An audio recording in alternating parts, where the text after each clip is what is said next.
And now we're going to welcome board from Smart Resources, and they're one of our key sponsors for Forever Fest, and pretty amazing things that they're doing. Annually, they divert over 80,000 tons of waste from that would be hitting landfill. And facts like that make me beyond impressed and beyond inspired. And there's a list here of some of the processes that they're doing, but I'd much rather hear it from Ward himself. And yeah, thank you very much for joining us today and helping make Forever Fest a reality, and closing the loop on some of these circular economy pieces, especially managing wood and creating fertilizer, wood chips, and making sure that we get the most out of certain things like pallets instead of just throwing them away. So really appreciate the ethos of Smart Resources, and would just love to hear what you have to say. So thanks for being here. Thanks, Barney. Thanks for the introduction. Did you want me to go straight into my presentation, or whatever's good, mate? Maybe you could give a soft introduction and then go into the presentation, and some of the eco dynamics and eco crush and the commercial tippers, and some of the processes. I'm sure people would really like to hear. Sure. Well, I'll go straight into the presentation if that's okay, because that pretty much explains everything about what we do. How do I go about sharing that in this? I think just on the bottom there, you press share screen, and then you go over to your go over to the slideshow, press full screen, and then just press the right arrow on the little keypad, and then it should just be. Oh, yeah, got it. Okay, and I'll share sound because there's a little movie that we've got going as well. So. And maybe just before you commence with that, mate, just giving a bit of an intro to who you are and your position. Yeah, so my name's Ward Petherbridge, and I'm the Managing Director of the Smart Resources Group. So we've got 3 divisions. We've got Smart Recycling and Smart Pallets, which are the main businesses that I'm going to be talking about today. And we've also got Smart Labour Hire. So we've been established for 24 years. And we've got 3 sites. We've got our largest site's in Dandenong. That's a 35-acre site. And we're on top of an old landfill, which setting up recycling depots on top of old landfills is actually a really good use of that land. Obviously, they've got limited possibilities on top of an old landfill. So underneath our recycling depot, there's 10 metres of waste, which is a landfill that was from the 1950s, 60s, 70s, and that was finally capped in the late 90s. So we've been operating on top of that old landfill for a couple of decades now. We've also got a site in Epping, which is so Dandenong's actually a 35-acre site. Epping's about 7 acres. That's also on top of an old landfill, and we've got a 3-acre site in Brooklyn.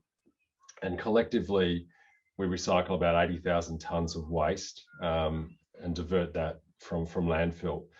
We only deal with recyclable material. There's a small residual that we can't recycle that we take to landfill, but we really target materials that we can actually make a product out of. So the Dandenong site's shared with 4 companies, and we provide a total of about 75 jobs. And the main waste streams that we recycle are residential construction waste, garden waste, concrete, bricks, soil, timber, and we don't deal with any toxic materials. Again, we're trying to make products that people want. And I think that's key with recycling, is that it's not just about recycling the material, it's about making a product that there's a demand for. So otherwise the entire exercise is not sustainable. So you've got to always be looking at what's the end result of separating this material and reworking this material. So the sort of products that we're making, which we've developed markets for, and it's taken the hard part is always developing the markets. So we've built up a really big customer base for recycled pallets. We do recycled boxes and crates and recycled timbers. We do crushed brick and concrete aggregates. When I say we, there's actually 4 companies on our site. So the 4 companies, which is quite unique, it's kind of like a recycling collective. We share some of the site's infrastructure. We share the weighbridge. We share, the fire services. We share some of the expenses, such as watering the roads and maintaining the water trucks to keep the dust down in summer, etc. So we've got some shared facilities, but we each have our own areas as well. We each specialize in an area. I've found with recycling, it's difficult to do everything well. You tend to need to specialize because you often need a lot of equipment and you need specialized staff. And we early on, we tried to do a lot of stuff ourselves. You don't do it as well. So we've brought in like-minded companies on the site. So we've got Smart Recycling, which is our main recycling company. So we own the site and we specialize in timber and pallet recycling. And we have my family's company, which is Commercial Tippers. And they specialize in recycling builders' waste off new construction. We've got Ecodynamics, who are actually a landscaping company, and they have a mulching division called Moss Rock Mulch. So they specialize in producing landscaping mulches, and we've got Eco Crush, and they specialize in producing aggregates. So collectively, we basically divert that material, and what we find is there's synergies. So, for example, the offcuts from the pallet manufacturing and pallet recycling form the feedstock for Ecodynamics. The brick and concrete rubble from the separation of the builder's waste by Commercial Tippers adds to the feedstock for the aggregates that Eco Crush produce. So rather than trying to do too many things individually, we each specialise and we do our core specialties extremely well. Just looking back, sorry, Barney, what was that? Just curious, is it council or is it private or government funded, those 4 organisations? We're all private. Yep. We're all privately owned companies. And all 4 of the companies have been going for quite some time. So we got into recycling quite early, in the sense, when I say early for Australia, I mean, a lot of this was happening overseas. And I actually, at the time, I lived in the Netherlands, and I saw how advanced recycling was back in the early 90s when I was living there. I lived there for 5 years.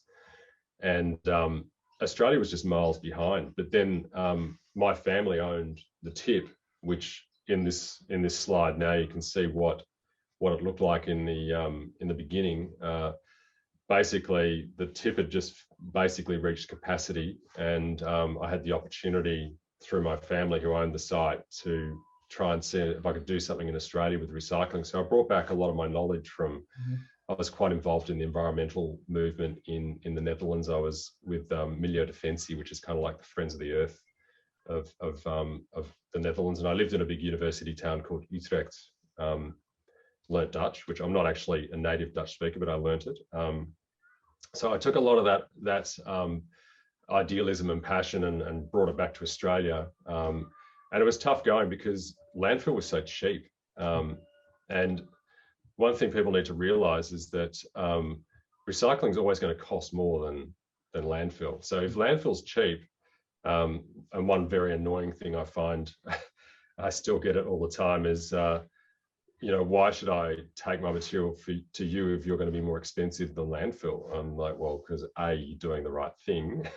B, you're being responsible with your waste. But a lot of customers over the years, I've had reactions that, for example, if we charge generally to pick up waste pallets, if they're going to be mulched and they're of no value as a reuse pallet, we charge a collection fee or a tipping fee. And people feel like they're being ripped off because you're turning it into something. And I've had reactions from people going, oh, well, I'm just going to take it to the tip. I'm just going to burn it. If you're going to charge me, well, you're ripping me off. I'm just like, so we've had to overcome that whole mentality. And for many years, people just paid lip service to recycling. But I've really noticed a shift in the last sort of 5 to 10 years that since larger corporations are doing their corporate social responsibility reporting, and they are actually asking for, what's the weight of our material? How much are we diverting? Can you show us images, or can we come and visit the site and see what you're doing with it? So it is shifting, but cheapers, it's taken a long time. I mean, I've been doing this for 24 years, and we're sort of just catching up to what I saw in Holland back in the early 90s. Well, So kudos, mate. There's often a a right stigma that America and the UK and Australia puts that responsibility on recycling on other countries, especially with plastics and PET products. So really impressed that you're in the field and actually driving this stuff forward and proving that Australia, especially from a private perspective, can disrupt and can kind of leapfrog, relying on state and council and federal, and hopefully they'll see your leadership and see the business models that you have been creating clearly for decades and actually catch up. So maybe we could watch that video if you've got that lined up. yeah, for sure. So I'll flick over to that now. So just to show, that was where we started. We literally built shelters out of shanties out of the landfill site, and we had a basic setup. Everything was outside for the first 5 or 6 years of operation. So just to show where we've come to now, I'll play this film, which is made by the Corporate Social Responsibility Foundation in Sydney. Too easy, mate. Well, I think you just got to. There we go. I can see it now. There we go.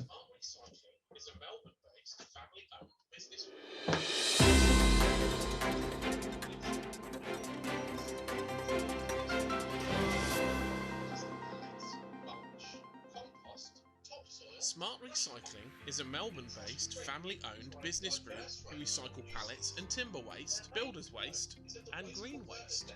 From these waste products, they create wood and plastic pallets, mulch, compost, topsoil, crushed concrete, and crushed brick for a diverse range of uses.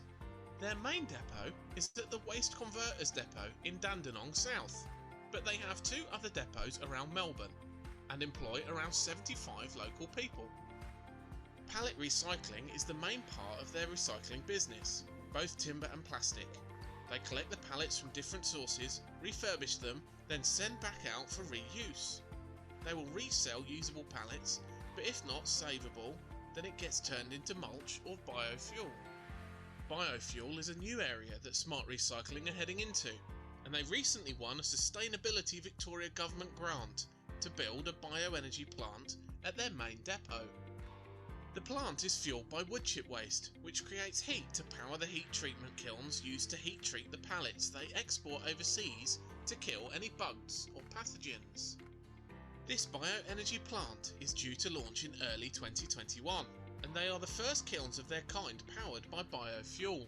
Managing Director of Smart Recycling, Ward Petherbridge, is excited by the possibilities that bioenergy may lead to, and would eventually like to produce electricity from biofuel to run all 3 of his plants on.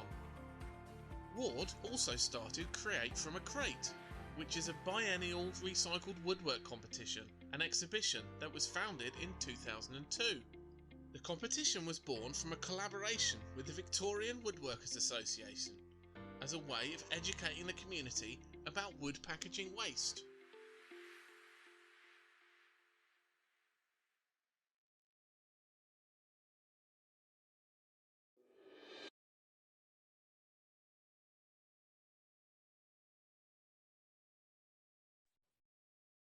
Hello, can you hear me?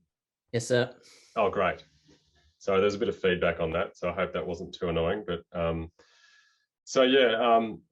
obviously we've come a long way since the early days, and we've a lot of thoughts has gone into creating a highly sustainable business, and we want to be leaders in that field and show what people can do in this space. So a lot of our initiatives, they don't just make environmental sense, but they make an economical sense as well. So it doesn't need to be mutually exclusive. It can go hand in hand. So, we've put in a 100 kilowatt solar system. We've got variable speed drive air compressors, and we've actually linked all of our buildings with air links. Air is a very inefficient form of energy. It takes a lot of energy to create compressed air. So rather than running different compressors at different areas of the site, we run one big variable speed drive compressor, and it can ramp up and down depending on usage. So little things like that actually really make a big difference. Obviously, LED lighting. We do a lot of rainwater storage. We've got over 1 million litres of rainwater storage on the site. Double glazing. We've got 2 wastewater treatment plants, which are used for watering the trees all around the boundary of the site. That's an image of our our solar system. So we put that in 2017. We actually did that through an EUA, which is an environmental upgrade agreement. And we're the first business in Dandenong to do an EUA. And basically, you don't need to own the site. You can actually be a tenant. And you pay back the system, in our case, over 7 years, and you pay it back through your council rates. So for us, it was attractive because we didn't have to put it on our loan book with the bank. And the interest rates were competitive. So, and the payback on that system's been about 4 years. So that's 100 kilowatt system actually powers that entire pallet operation. And for the first couple of years, we were actually getting a credit on our bill. Now that we've put in additional equipment, we do get a power bill, but it's obviously significantly reduced. So I'd always encourage anyone who's thinking about putting solar on just to do it. It's a no-brainer. The paybacks, the systems have come down in cost since I put this on. And certainly with battery technology improving and becoming cheaper, I mean, that's our next step. We want to be able to store the power as well. And we've started transitioning our fleet to electric as well. So we've now got 4 electric forklifts, and we've got our first electric vehicle in the fleet, hopefully with more to come.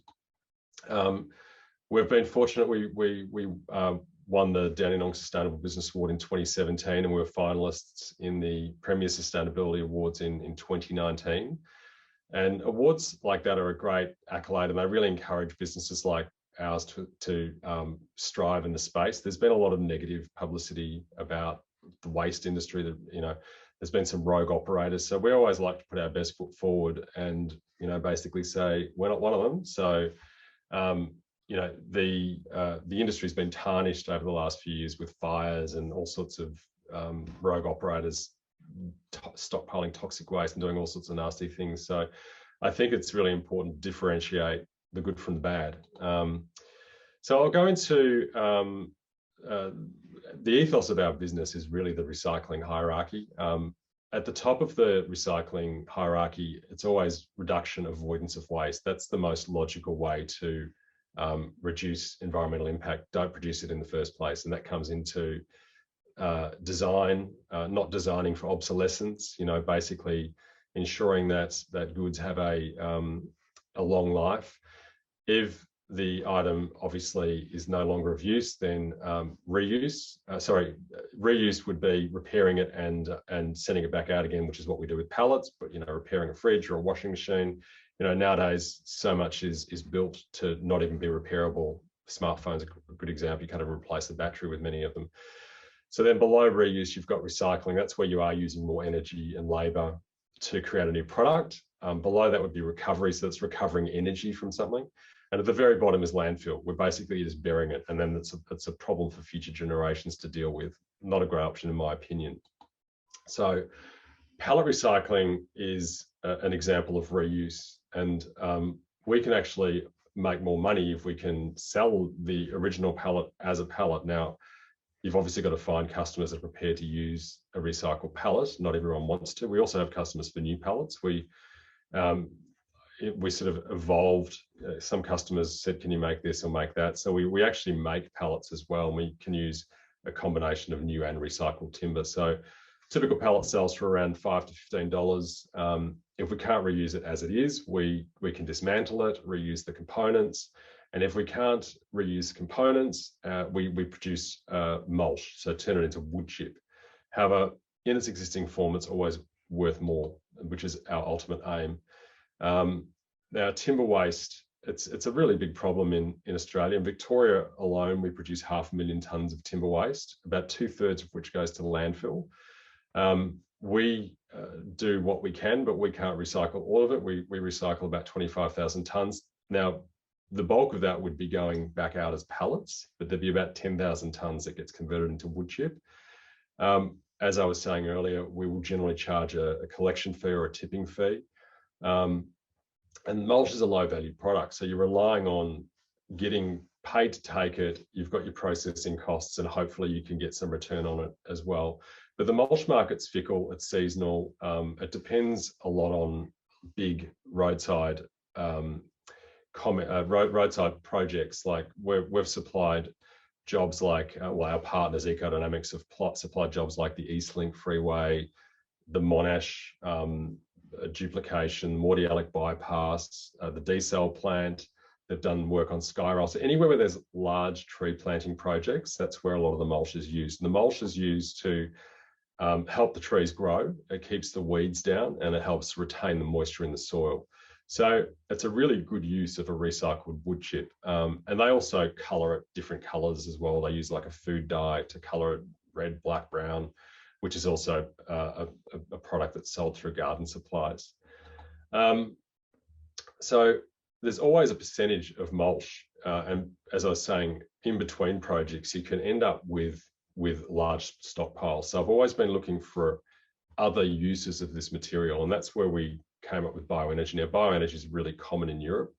It's commonly used for district heating. So countries, Scandinavia, again, Holland, to use that as an example, they've often got district heating where they've literally got a hydronic system that helps heat the towns in winter, and they use their own waste material or forestry residue to create that heat. So we were awarded a $437,500 grant by Sustainable Victoria.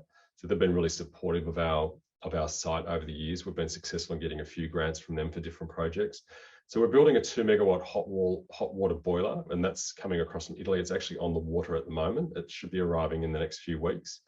And with that hot water boiler, we're going to heat water at 85 degrees, which is going to supply hot water for our hydronic radiators, which are going to be used for heat treating pallets, so that you can a pallet needs to be heat treated for export. So it needs to be heat treated to 56 degrees core temperature, and then you, as a licensed export pallet manufacturer, stamp the side of the pallet with a code saying this has been heat treated, and it can then be shipped overseas. Basically, the heat treatment kills any disease or insects, bugs, pathogens that would negatively affect plants or ecosystems overseas. So the fuel for our boiler is going to be waste timber made from our wood chip, which is basically waste packaging. And it's got a state-of-the-art emissions control system, which is a baghouse cyclonic filter. So that's all at EU standard. So basically what comes out of our stack will be a lot cleaner than what comes out of your open fire or Canara, which doesn't have any filtration on it.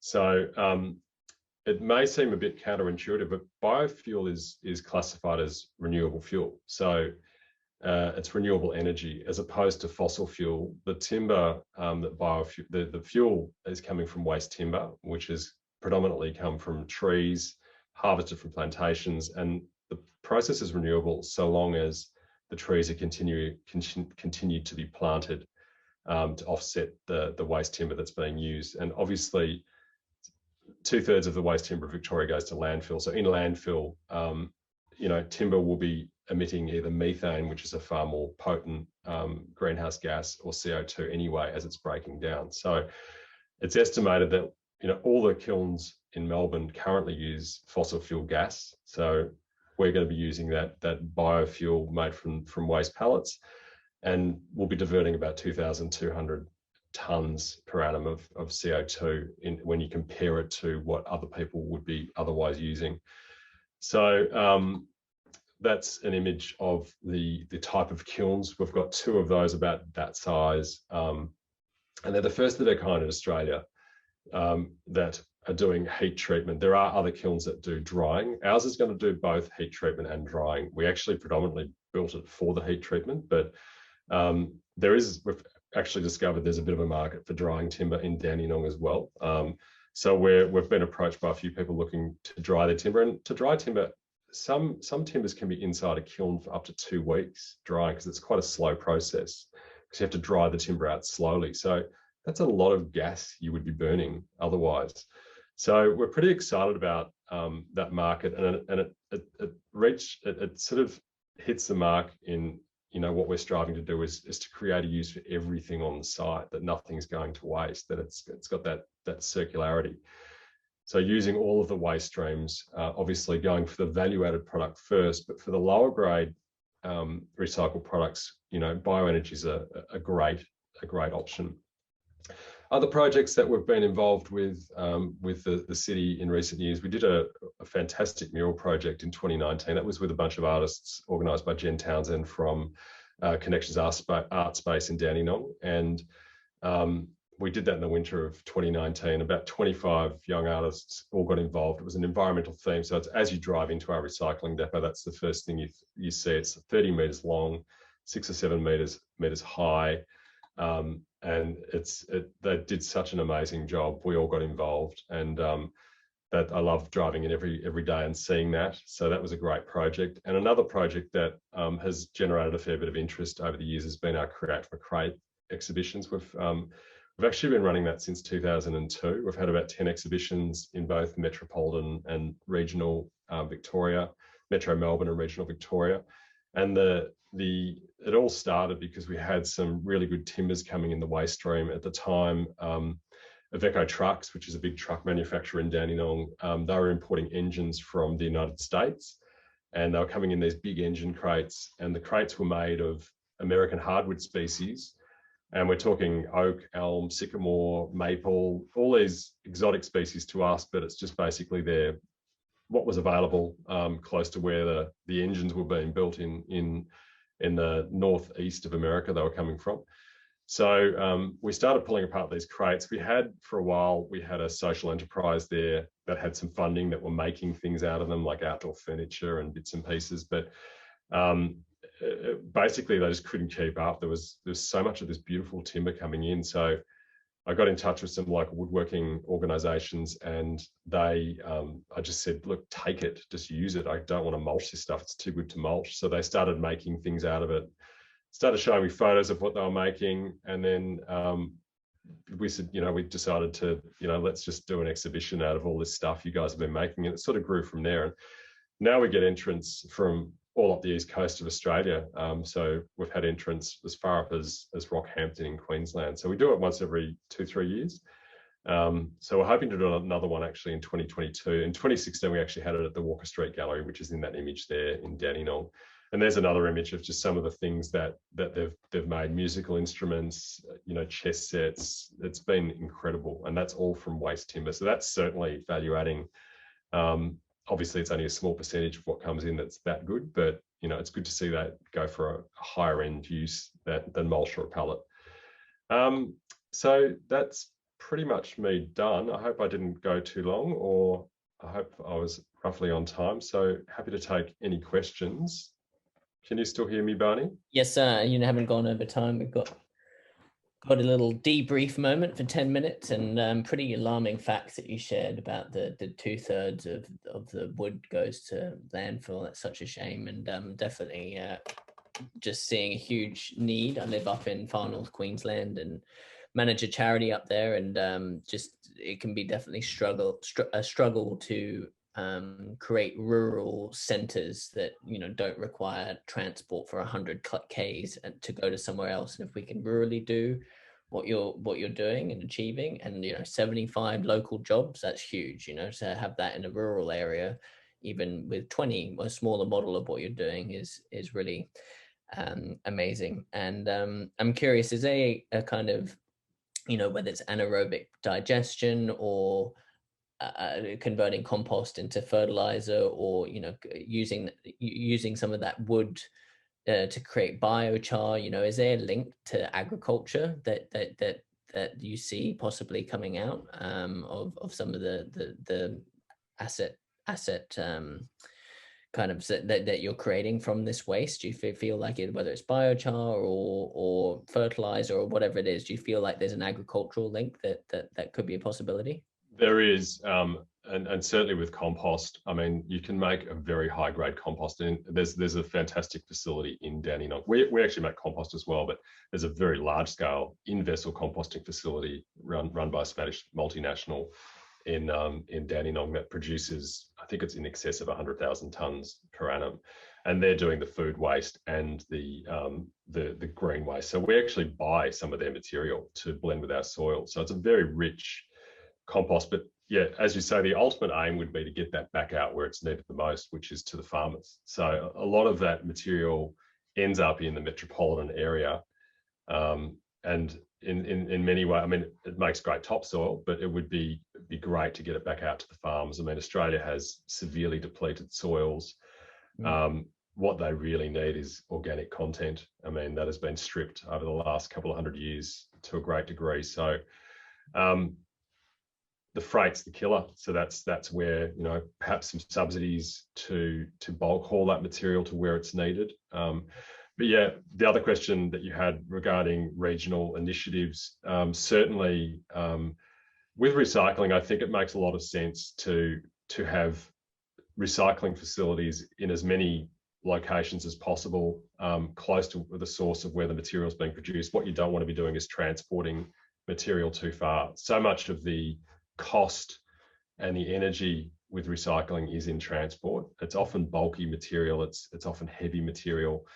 So we're fortunate that a lot of our material is coming from the local area, and a lot of our markets are established in the local area. So we're lucky, but I'd certainly like to see more depots around Melbourne and less landfill. Now that's happening naturally anyway, because as landfills fill up, yep, they're basically not opening new ones. So recycling facilities are going to become increasingly important. So with our facility, there's about a 5% residual that goes to landfill. So 95% of what goes through the gate goes back out the gate as a recycled product. So that's a stat that I'm particularly proud of. That is also because we target, you know, materials where we know we're going to get a high recycled content. But there's always going to be a percentage of waste that is not, it's either too mixed or it may not be economically viable to recycle. And again, subsidies, you've just got to be careful, because they do run out. So the ideal scenario is to create a healthy market where you know, the processor is obviously paid enough to make it all stack up, and there's a demand for the product. So I look at some types of recycling where they're adding plastic to roads and grinding up glass to make it back into sand. You know, it's not ideal. I'd rather see bottles washed and used as bottles again, quite frankly, if that's a much higher end use than all the energy of grinding it back into a sand, which is still probably better than it going to landfill. But, you know, I always look at the higher end uses, because it usually uses a lot less energy and you're getting a better result. Excellent, mate. Thanks for that response. And I think we've got a question here with the, you know, which model of EV are you running in your fleet, whether it's actual heavy machinery or the... No, it's just a Tesla car, which is, it's actually my car. So I've had that for about 4.5 years now. And with the biofuels that you guys are creating, do you feel like that could be a part of providing fuel for the fleet? And on that note, are the biofuels that will be coming out of your facility, I know the video mentioned that that system's hopefully going to be here at the beginning of this, you know, sometime soon this year. Will that be creating unleaded fuel or diesel fuel? No, that's just producing hot water. So we're using the wood chip as an alternative to burning gas. So basically it's a wood-fired boiler. Okay. So we're actually not producing a liquid fuel out of it. But yeah, it's basically producing hot water as an alternative to burning gas. Right. Yeah. Yeah. And you mentioned, you know, with our previous question with the creating more access for rural communities, is there a sort of a modular approach, or a company that you're seeing that has a modular approach that, you know, the council region that I'm in has 12,000 residents and probably 2-3 million visitors a year, and to manage that waste is obviously different to downtown Melbourne. So is there a kind of system that you're seeing that can kind of be sized up, like the smallest module can manage, you know, the base load of what we produce in our shire, compared to, and then as you slowly get bigger, the modular component of it increases? Are you seeing anything like that can be, you know, even distributed to a council shire that only has 2,000 people? Are you seeing something like that available on market yet? Yeah, so the bioenergy plant that we're building, it's quite modular. So it's an R&D project, because as I was saying, no one's actually done a heat treatment kiln and drying kiln in one. So we've literally got a drying cycle and a heat treatment cycle. So but there's some pretty interesting bioenergy projects that have been running for some time. So timber mills often will use their residue to run their drying kilns. There's some local councils in regional areas that are using biofuel to heat their local swimming pool, for example, which is a really good use of biofuel. Again, a lot of those regional areas, you've got forestry residue, because there might be a local timber mill, and the waste timber from a timber mill, you know, there's a lot of it. So it's a very clean fuel. So it's a great alternative when compared to burning a fossil fuel. So I know in Beaufort, the local little town in Victoria, that's heating their swimming pool. There's even a lot of people don't know how many projects there are in the pipeline. There's actually one at the Royal Children's Hospital, which I don't think it's actually been used very much, but they've got a bioenergy boiler in the hospital. So there's some interesting projects in the pipeline, and there's a lot of biomass that generally would go to waste otherwise. So it's just a good alternative to a fossil fuel in certain circumstances, and again, widely used in Europe, particularly in colder climates. Excellent, mate. And so we're about 20 years behind here. 30 years. It's definitely some major gaps that we need to close here quickly. And Steph just asked a question, you know, that it can be from a residential or a small business standpoint, can be somewhat confusing sometimes to figure out, you know, the difference between LGAs and what can and what can't be recycled. And how do you think, from a kind of council perspective, obviously this event, which you've been kind enough to sponsor, is through the council, you know, how, whether it's a council or, you know, nationally or state, you know, how can we make recycling simple and earn that trust again within the consumers who are, you can either choose just to put all their shit in, excuse my French, to put all of their stuff into a plastic bag and then just ship that off to landfill, or to make the effort to sort your trash and put your compost and recycling and landfill all into separate containers. You know, how can we make that simple and increase that trust again? Because I think with a lot of the negative news coming out with recycling, there is a bit of a fracture with the trust. So how can we make it simple and trustworthy and really close that 20-year gap quicker than we probably are right now? Yeah, I agree. I think it has been confusing for a lot of people. And again, there's been a lot of negative press since China stopped taking the world's waste, which you know, I think was probably a good thing. I actually made a trip to China with the Dandenong Council, and when I was looking at the different aspects of waste to energy, and you know, they were basically taking the world's waste plastic, and a lot of it was getting burnt. So, you know, the pollution levels, as everyone would know in China, were just absolutely appalling, and they're trying to clean up their country. So I think certainly a 4-bin system is one way of improving it, and I know there's a push with many councils, so they're trying to get glass out of the recycling bin. Now, glass contaminates a lot of other recyclables, so getting a dedicated glass bin, I think, is one step. But it comes down to product design. So a lot of the plastics, the reason they're so difficult to recycle is that there might be 3 different types of plastic on one packaging item. So I think the onus is very much on the producers of the packaging to make sure that their packaging is designed in such a way that it is recyclable once it gets to a facility. So a 4-bin system, and I believe there's another push all over Australia now to get the same colours. Each council's got different coloured bins, which is very confusing for drivers and for individuals. So, you know, if we all have the same colour for a recycling bin, for a green waste and food bin, for our rubbish bin, and for our glass bin, that would help a lot as well. And that is happening. But that's expensive. I mean, jeepers, they could have thought of that to begin with. I mean, to replace millions of wheelie bins around Australia, that's a bit of an exercise in itself. Chargers for our phones, you know, every 2 years there's another new that's annoying too. adapter, and it creates such waste, e-waste, you know, it's insane.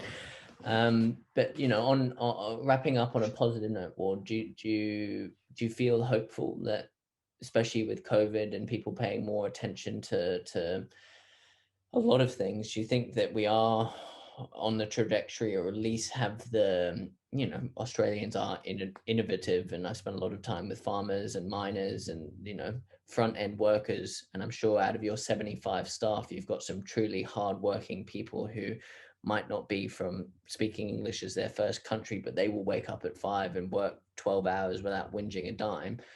Do you think that we can convert that sort of innovative pioneering spirit and really get our act together over this coming, you know, before 2030 with managing waste? Or do you feel like federal and state government are slacking to the point that we can't do that? And just as a caveat on that, you know, you are a private enterprise. Do you feel like private companies can leapfrog the kind of sluggishness of federal and state and be helping that transition quickly? And just any hopeful kind of endpoints on where we're heading as a nation? Look, I know there's a lot of challenges, you know, around the world in Australia, but I haven't given up hope. I think there is hope. I think things are changing, and they are changing fairly rapidly. There has been a real move away from landfill, and that had to be initiated by government, and they've basically introduced a tax on landfill, which has been in place for a number of years now, but they keep increasing the levy on landfill. Mm-hmm. Now, without that, recycling wouldn't be where it is today. So again, it's all about making recycling more competitive with landfill. So to do that, they had to make landfill more expensive. Now, that wasn't a popular decision, but it does produce a pot of money for the government, which they have reinvested into facilities, into you know, helping fund organisations like Sustainability Victoria, the EPA, etc. So that a lot of good projects have been funded through that levy on landfill, and I think I have really noticed a shift in the responsibility people are taking for their waste, and they are starting. Now, they are really thinking about it now. So that gives me hope as well. Whereas 20 plus years ago when I got into this, I really felt people didn't care as much. You know, it was really hard to get people to agree to recycle if landfill was going to cost them less. So I think things are shifting. And do you think that with commitments like Queensland recently said, you know, no to single-use plastics, no cutlery, no polystyrene, no plastic bags?